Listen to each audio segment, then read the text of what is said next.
This is an Apostrophe podcast production.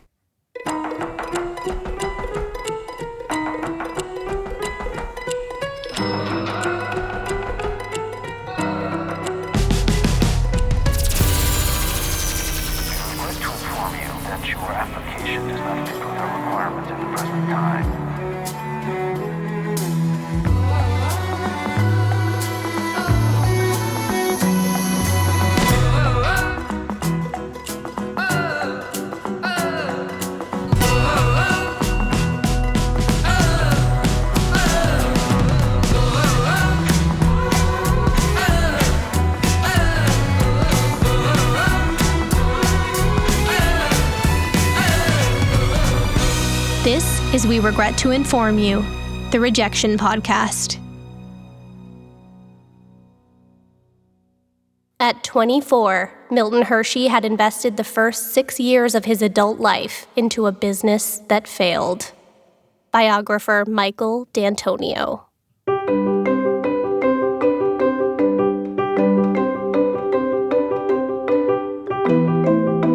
Henry Hershey was what you'd call a serial entrepreneur. The problem was, he was serially broke. Over the years, Henry invested in oil wells, perpetual motion machines, farm equipment, livestock remedies, the conversion of livestock fencing into telephone lines, silver mining, picture painting, secondhand junk dealing, and real estate. Borrowing heavily to fund his ventures, then groveling heavily when creditors came to take it all away. Eventually, Henry met a woman named Fanny Snavely. Fanny came from a wealthy farming family, and in 1856, despite Henry arriving so late he nearly missed the ceremony, the pair tied the knot in rural Pennsylvania. Fanny liked that Henry was a dreamer, but ambitious as he was, a life with her new husband would turn out to be nothing like the stable, shiny upbringing Fanny was accustomed to. Henry's get-rich-quick schemes did nothing but get Fanny panicked quick, so she took it upon herself to make ends meet and keep food on the table. If her husband was a dreamer, Fanny would be a doer. After a long day of churning butter, raising chickens to sell their eggs, and weaving corn brooms, Fanny would strip cows. Meaning, she'd sneak over to neighboring farms after dark and squeeze the last few drops from the dairy cows' already emptied udders. But when all that wasn't enough to sustain the newlyweds, Fanny's brothers would come to the rescue, making sure, at the very least, their sister had a roof over her head and farmland under her feet. But soon, they had more than Fanny to worry about. In 1857, Fanny and Henry welcomed a son. They'd name him Milton Snavely Hershey.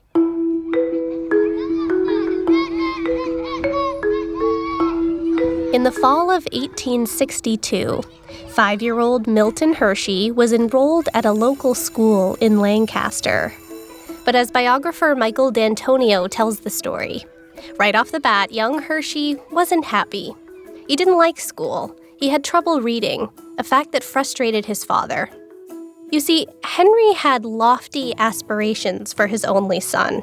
He wanted him to become a writer, a dream Henry once had harbored himself many moons ago, but, true to form, never saw to fruition.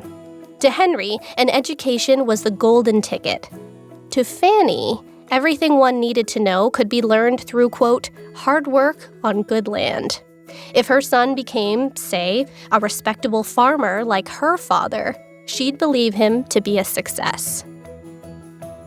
Over the following years, the family moved around quite a bit, usually following Henry as he chased the latest mining or oil craze, forcing Hershey to switch schools 6 times. And what was already a dwindling interest in school for the boy soon became an outright refusal to attend. By 4th grade, Hershey announced he was done. He could spell, he could add and subtract, for the most part. The 12-year-old was ready to join the workforce. But his father wasn't ready to abandon his life's goal of having a son whose life's goal it was to become a writer. So he got young Hershey an apprenticeship at a publishing company. But it didn't go exactly as Henry imagined. Hershey didn't like the job his father arranged for him. And, not wanting to be an author, writer, or publisher of any kind, he decided to take matters into his own hands. One afternoon, Hershey, accidentally on purpose, dropped his hat into the printing press. And let's just say that took care of that.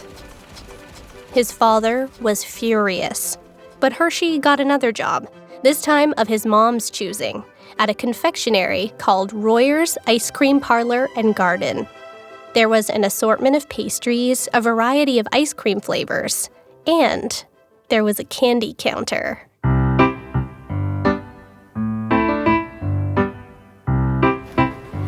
Hershey was put in charge of doing dishes, serving customers, and delivering citrusy confections to sweet-toothed locals. It was a busy little establishment, and the now 15-year-old Hershey worked his way into the heart of the proprietor. Even as a teen, Hershey was reliable and competent, so Mr. Royer started giving him more important tasks. Soon, Hershey was learning how to make the ice cream and make the candy. He learned it took not only great skill and precision to run a confectionery, ensuring the temperature of the boiling syrup was just right and roasting peanuts to the perfect level of toastiness, but it also took great strength. Churning vats of cream to the ideal consistency was not for the faint of bicep. But the biggest thing teenaged Hershey learned was that he was happy, a fact that incensed his father. To Henry Hershey, candy making was a, quote, woman's job. But it didn't matter. This was a sweet gig, one Hershey was not prepared to sabotage.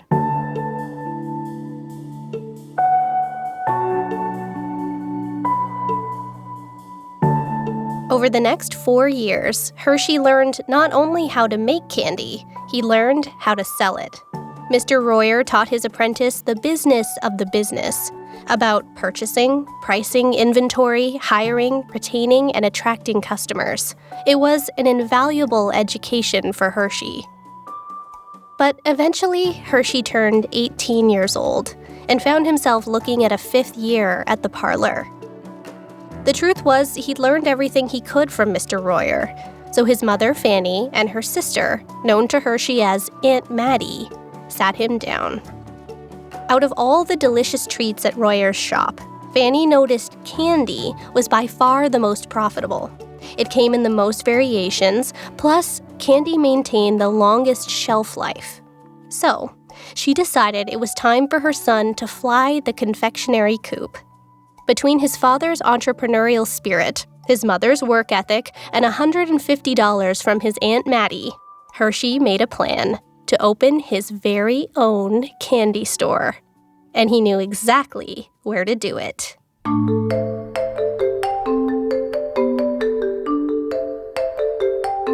In the spring of 1876, the Centennial Fair was set to be held in Philadelphia, officially called the International Exhibition of Arts, Manufacturers, and Products of the Soil and Mine. The fair touted the wares of entrepreneurs, artists, and inventors from across the globe in celebration of America's 100th birthday. It would be the grandest fair of them all. Over 200 halls and buildings were constructed for the event, with walls spanning not feet, but miles. There was a horticultural hall, an agricultural hall, a machinery hall, and let's not forget a single women's pavilion. On May 10, 1876, President Ulysses S. Grant unveiled the fair to the public, announcing it would remain a 6-month fixture in Philadelphia's Fairmount Park. Throughout those 6 months, 10 million tourists from nearly 40 countries were expected to flood the streets of Philly while it's open. It was a big deal, and Hershey knew it. So, on June 1st of that year, Hershey traveled to the birthplace of America and opened the Spring Garden Confectionery Works on Spring Garden Street, nice and close to the fairgrounds.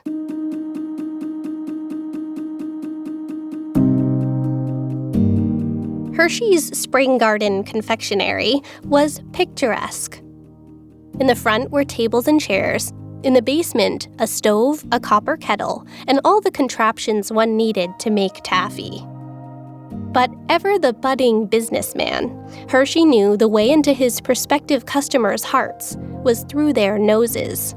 So he installed a pipe that led directly from the kitchen up to street level. That way, tired, hungry fairgoers would find themselves involuntarily drawn to Hershey's candy store for a pick-me-up.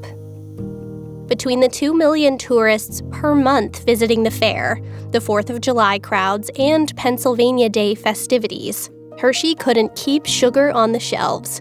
Business was so steady, he had to recruit his mother and Aunt Mattie to help him keep up with demand. Eventually, summer's leaves fell to the ground, and soon came November, marking the end of the Centennial Fair. The over 200 buildings were dismantled, the signage came down, the fanfare fizzled, and the tourists went home. Local businesses braced for a barren winter. But then something unexpected happened. As the first snow fell, Hershey's sales didn't. In fact, business kept on growing. So Hershey decided to expand. He moved his store into a bigger location up the street. He started selling his candies wholesale, for which he needed a warehouse to store inventory. He hired employees. He started experimenting with new candies, fresh flavors, and one in particular sold like hotcakes. Caramel. Sticky, soft, chewy caramel. It said his customers found it irresistible. By all accounts, Hershey's business was thriving, except when it came to the accounts. Upon closer inspection, Milton Hershey hadn't been managing the money very well. Sure, he was moving product, but costs were high, and ends weren't exactly meeting. It's speculated this oversight could have had something to do with the fact Hershey's education was limited to the 4th grade. So, Hershey hired himself an accountant, but all he learned from his accountant was that he had even less money than he thought. And that wasn't the only problem. More and more sweet shops started popping up in the area, chipping away at his clientele. So, in a panic, Hershey tugged on the only resource he had left, his mother's family. He sent a letter to his Uncle Abraham requesting funds to tide him over, writing, "Dear Uncle, I'm so sorry to bother you, but it takes so much money to run the shop. So you will greatly oblige me by sending funds as soon as possible on Monday." Well, Monday came, and so too did a check for $600. But within a few months, that $600 was well and gone. So Hershey wrote for more, this time to Uncle Ben, explaining that the money was needed to increase product volume. Meanwhile, his Aunt Mattie, who was still in Philadelphia helping her nephew wrap caramels, also made a sizable investment in the Spring Garden confectionery. Hershey downsized where possible, and that included finding a new space that charged less rent. He stopped selling perishable sweets like cakes altogether, and amazingly, managed to right the ship. Then his father rolled into town.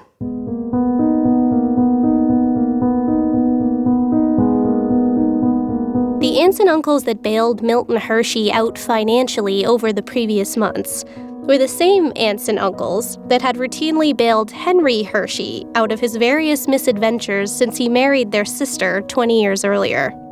So, suffice it to say, when Henry pulled his horse and buggy up to the newly stabilized Spring Garden sweet shop that day, shoulders tensed.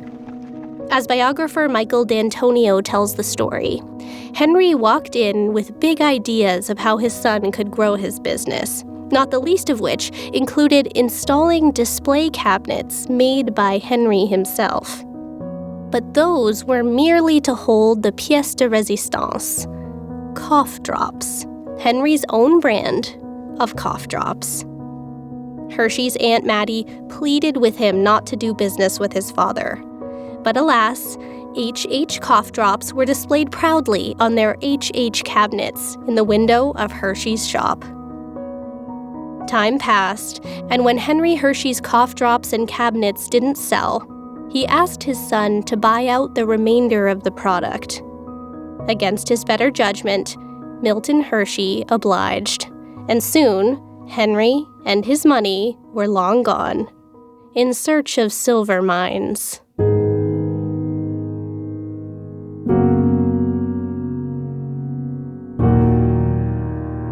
By the early 1880s, Hershey put pen to paper yet again, asking his uncles for more money. Thanks to his father, he was looking at losing credit, losing suppliers, losing his store. But Hershey didn't hear back, so he wrote again. The stress of it all caused the 24-year-old to fall ill. He couldn't get out of bed for an entire month. Meanwhile, his Aunt Mattie filled in for him at the shop as best she could. There wasn't enough money coming in, at the store or from his family. Then, in early 1882, Hershey got the news. His uncles formally rejected Hershey's pleas for financial help. They lost faith in their nephew. That spring, big horse-pulled wagons arrived to take away what was left of Hershey's picturesque store. The tables, the chairs, the copper kettle. The once bright-eyed young entrepreneur was forced to file for bankruptcy. Hershey's biography reads, at 24, Milton Hershey had invested the first 6 years of his adult life in a business that failed.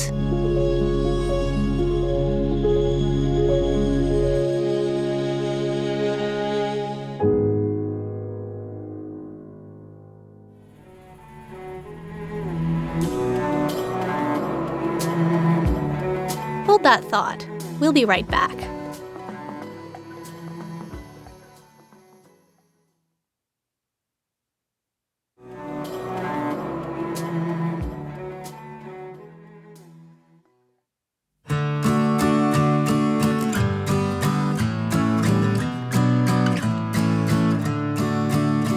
Over the following years, Hershey would follow his father to the silver mines in Colorado. And when that didn't pan out, he took a job at a local confectioner in Denver. Though Hershey was a seasoned candy maker by this point, he learned something new at this particular shop. That if you used fresh milk, sugar, and vanilla, it gave the caramel a sweeter, smoother consistency. Plus, it lasted longer on the shelf. Denver style, you might call it. Suddenly, Hershey was re-energized. Maybe he wasn't ready to give up on his dream of running a successful shop. He loved candy making. Denver, not so much. If he were to try again, he decided to fish where the fish are. So, in the fall of 1882, Hershey hopped a train headed northeast to New York City. Though running his own business was Hershey's dream, he was a little shaky. So he decided to first take a job at a modest candy shop. There, he learned a little about the New York market and local suppliers. New York had over 250,000 more potential customers than Philadelphia. Then one day, he stumbled upon a for lease sign. It was in a bustling neighborhood that would one day be called Midtown. So, Hershey called his Aunt Mattie, who had always believed in him. Remember, she was the one who essentially moved from Lancaster to Philadelphia to help her nephew wrap candies until midnight every night. She was the one helping him write letters to her brothers, and she was the first investor back on Spring Garden Street.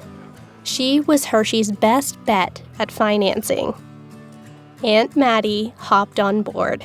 She'd seen firsthand how hard her nephew worked. She'd witnessed his determination. So together, they secured a lease on a teensy basement kitchen on 6th Avenue. By the following spring, Hershey's candy shop was up and running, open 7 days a week, with an accountant to keep an eye on the numbers this time. In the daytime, a steady flow of locals filled the shop. In the evenings, Hershey sold his sweets to tourists heading back to their hotels after a long day of touring. His mother and Aunt Mattie arrived and were already by his side, baking, testing, and wrapping candies, until Hershey earned enough money to hire an employee or two. He rented an apartment nearby that was slowly but surely turning into a home. All was going extremely well. So, naturally, up pulled Henry Hershey. Sensing his son was doing well for himself, Henry Hershey arrived in style with a buggy full of expectations. He would once again sell his HH cough drops at MH's store. And not only that, he came prepared to sell his son on the idea of purchasing elaborate equipment to make said cough drops in-house. $10,000 worth of equipment. $10,000 is a significant figure for any fledgling business. But lest we forget, we're talking about 1883 here. That money equates to roughly $300,000 in today's dollars. And, against Hershey's better judgment, his mother's better judgment, his Aunt Mattie's better judgment, and despite Cabinetgate 1882, Hershey took a loan out from the bank. He bought the equipment, he leased a bigger space to house the costly equipment, and he started manufacturing HH cough drops. What Hershey didn't do was his research. As fate would have it, New Yorkers already had a favorite cough drop brand to which they were unflinchingly loyal. Hershey wasn't able to pay back his loan. Then, his former landlord sued him for breaking his lease on the basement store on 6th. For a second time, Hershey was forced to close up shop and file for bankruptcy.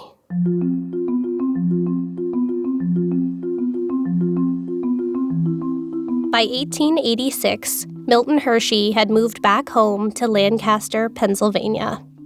He was 28 years old, but it's written he looked much, much older. The heartbreak of his failures written across his face. The tricky part was, until he let his father sour the business, his New York store was doing well. Up until that point, he was doing everything right, and he knew he still could. So, in spite of it all, Hershey decided to shelve his shame and ask his family for financial backing one last time. He would open a small store in Lancaster, a place he knew in his bones, a place whose clientele had known his family for years, a place he'd channel all the knowledge he'd gained. He walked 5 miles to his mother's family's imposing farmstead outside the city.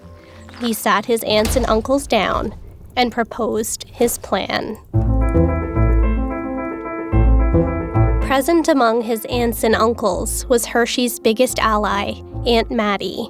She and her brothers listened to their nephew's proposal. But Hershey's Uncle Abraham turned him down, then his Uncle Ben, then Aunt Mattie. Biographer Michael D'Antonio writes, "They had finally decided that Fanny's boy was too much Henry Hershey's son, and they wouldn't risk any more money on his dreams. For the first time in his life, Milton Hershey was without the support of his mother's family." Hershey would later say that it was in that moment of rejection he realized he had become the black sheep.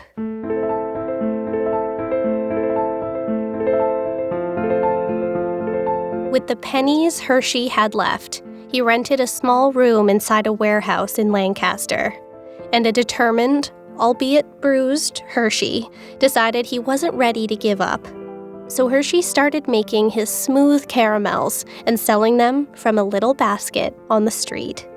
It was a far cry from the midtown Manhattan business he'd once built, but eventually he made enough money to upgrade his basket to a pushcart.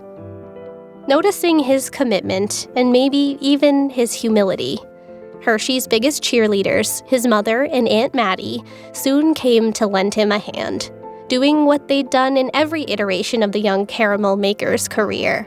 They cooked, cooled, and wrapped his candies. But soon Hershey outgrew his pushcart, and he realized if he wanted to upgrade past the street corner, he'd need a copper kettle to make his caramels in bulk. And to buy a copper kettle, he needed cash, $700 to be exact.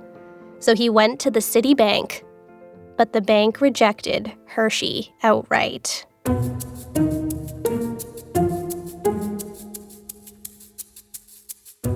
If Hershey was loyal to candy making, Aunt Mattie was loyal to Hershey. And once again, she decided to make her nephew an offer. She would co-sign a 90-day loan with the bank, a lifeline. Hershey gladly accepted her offer, but the question then became, how would he pay it back? 90 days became 60 days, then 30, and Hershey was nowhere close to amassing the $700 required. He needed a miracle. And just then, an English businessman passing through Lancaster followed his sweet tooth all the way to Hershey's little operation. And for the Brit, it was love at first taste.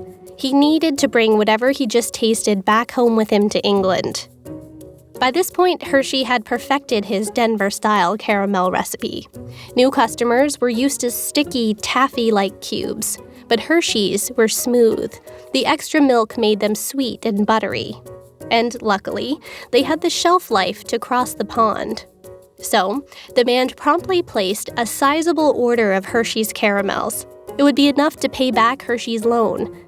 A miracle. Except now Hershey needed even more money to fill the order.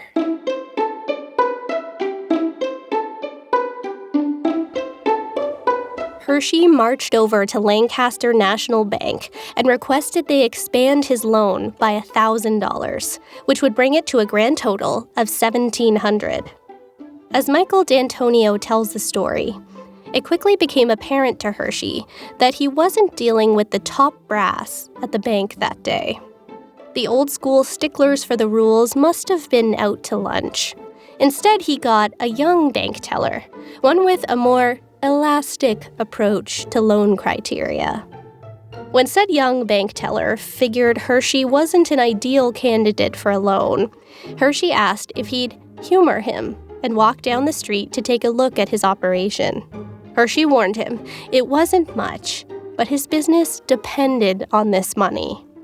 And soon, the pair was off to see where the magic happened. It's recorded the bank teller said that magic was a small shed full of dust, dirt, and racket, and there were only 2 employees, the proprietor's mother and his aunt. The teller didn't know what to say.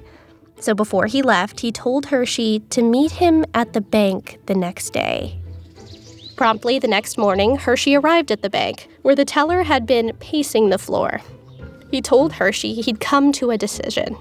He knew his bosses would reject Hershey's request to increase the loan. So, he would lend Hershey the $1,000 extra, personally. He later explained he liked that Hershey didn't try to sugarcoat his situation. He admired his honesty.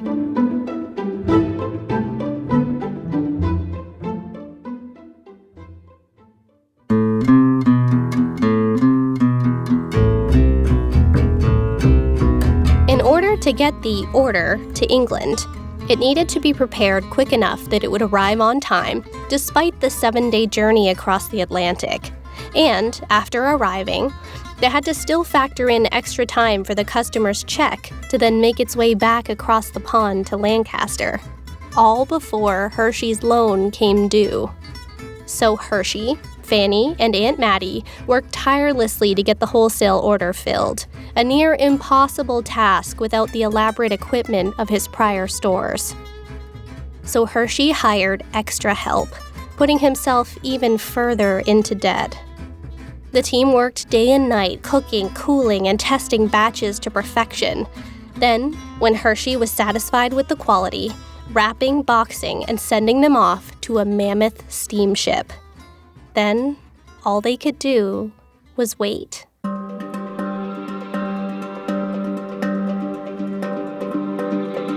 As time passed, Hershey started to worry. What if the unlikely passerby from England wasn't legit? After all, what did Hershey really know about him? Not to mention, Hershey had 3 people's hard-earned money tied up in this deal.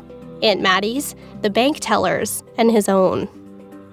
His 90-day loan with Lancaster National Bank was due in a matter of days, and for all Hershey knew, he'd just sent boxes of product across the world to an unreachable stranger, never to be heard from again.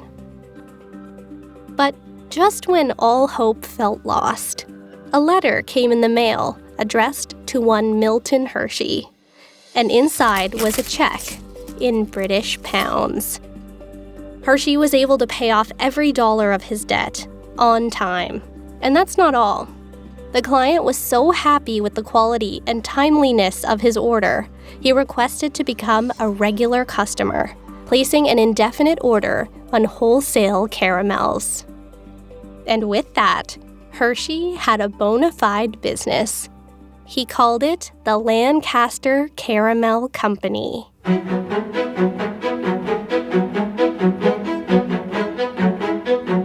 As Michael D'Antonio writes, Hershey realized despite all his attempts to get out of Lancaster and open a store in a bustling metropolis, Lancaster turned out to be the best place for his company. It afforded him plenty of space to grow his operations while maintaining easy access to those major cities, New York, Philadelphia, Washington. But it wasn't just in those cities that he started seeing steady growth. Sales in Europe started to take off. And with the permission of his trusty accountant, Hershey expanded operations into a large factory space in Lancaster. Over the next 5 years, his staff increased from 10 to 50, then 100. And soon he was employing 700 workers to make his caramels, not to mention local dairy farmers. His factory operated in an early iteration of the production line model, rows of copper kettles boiling caramel to the ideal consistency, and checked by full-time testers. Soon he was opening more caramel factories, operational 24 hours a day. Hershey said he was selling caramels faster than he could make them. And by 1893, the Lancaster Caramel Company reached $1 million in sales. Then one day, that same year, Milton Hershey decided to attend the Columbian Exposition in Chicago, another world fair. He perused the many European exhibits, and one by a German entrepreneur caught his eye, or more accurately, his nose. The man's factory turned raw cocoa beans into chocolate bars.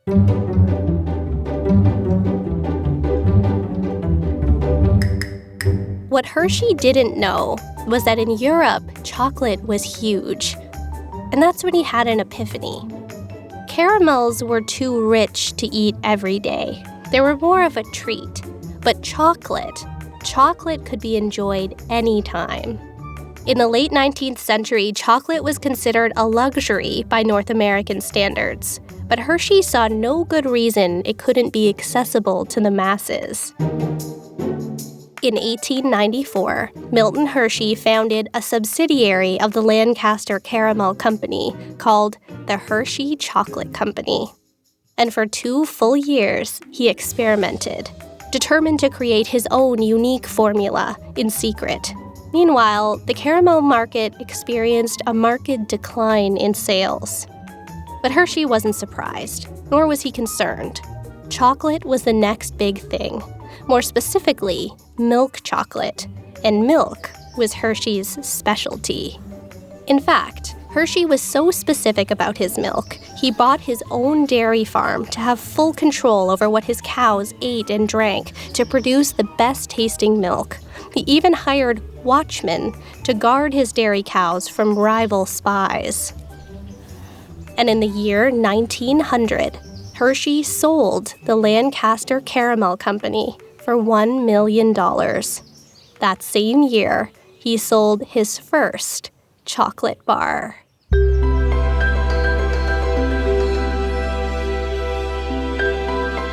By 1902, Hershey's milk chocolate sales were growing rapidly, jumping 20% in just 1 year and crossing the $500,000 mark.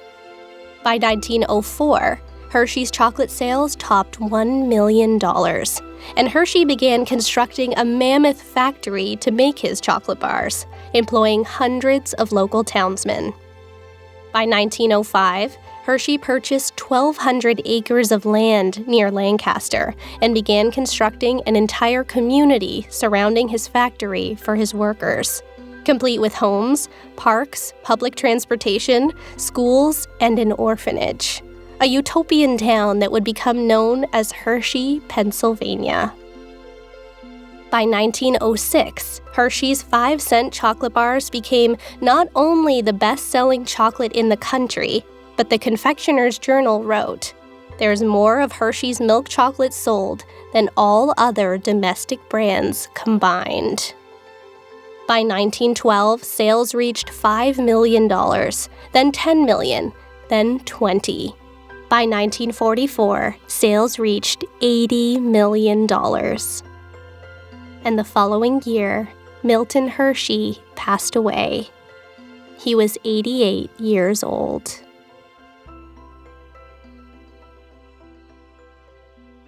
Today, Hershey's chocolates are sold in 70 countries.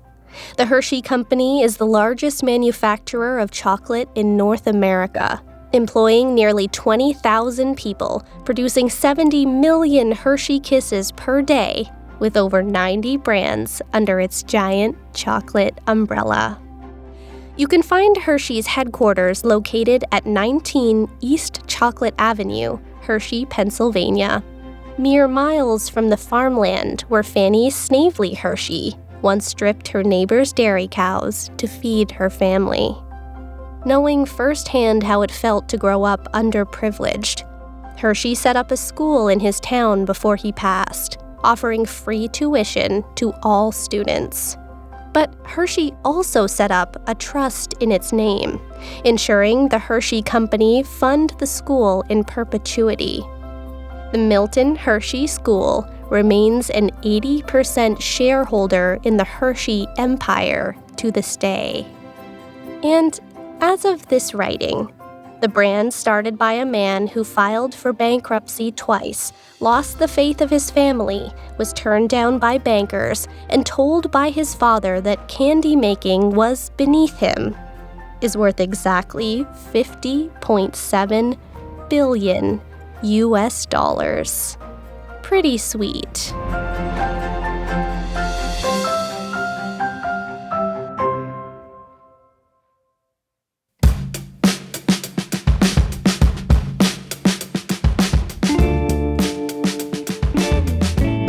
When a young Milton Hershey left home to make his way in the world, his mother said something to him that he never forgot. She said, "When you tackle a job, stick to it until you have won the battle." It would inform Milton Hershey for the rest of his days. That advice came from a painful place, as his mother watched her husband stick to nothing. So many times Milton ran out of money. So many times he had to go back to his family for loans. And so many times his family watched him lose it all, again and again. But he kept going. Because when you have a dream in your heart, you're never alone. When he failed, he swallowed his pride and began all over again. He was willing to take lowly jobs at small confectioners to learn and survive. Even when his family finally lost faith in him, the ultimate disgrace, Milton Hershey pushed through his shame and sold caramels out of a basket in Lancaster. That was a long, long way from owning a store in Manhattan. But you have to lose before you can win. Milton got smarter with each failure. His stomach absorbed the rejections. His heart wouldn't let him quit. In the year 1900, he sold his first chocolate bar. By 1906, Hershey was the nation's best-selling chocolate. And nearly 80 years since Milton Hershey passed away, Hershey still has the largest market share of any chocolate company in the country.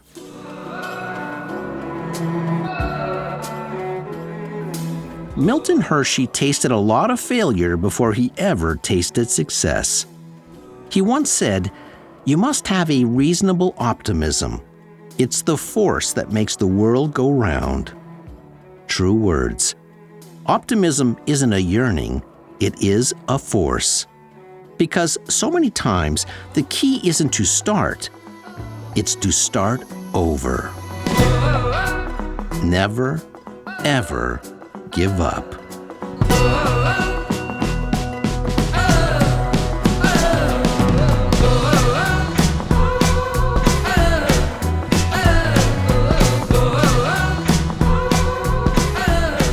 Brands made by the Hershey Company today: Reese's, Rolo, Kit Kat, Milk Duds, Whoppers, Almond Joy, Twizzlers, Icebreakers, Score, Jolly Ranchers, Hershey Kisses, and Hershey's Milk Chocolate Bars.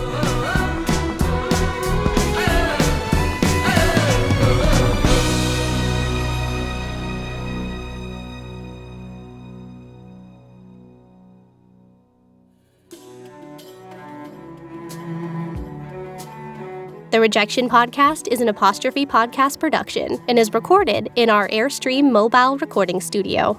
We regret to inform you this series is hosted and written by me, Sydney O'Reilly. Research, Allison Pinches. Our director is Callie O'Reilly. Engineer, Jeff Devine. Producer, Debbie O'Reilly. Our theme music is by Ian Lefevre and Ari Posner. The major source for this episode is Hershey by Michael D'Antonio. Other sources for this and all episodes are listed in the show notes on our website, apostrophepodcasts.ca/rejection. If you enjoyed this episode, give Rejecting Charles Schultz a listen from Season 2. If you do or have ever suffered from anxiety, you may see a little of yourself in this episode. Follow our network on social at @apostrophepod. This series is executive produced by Terry O'Reilly. See you next time.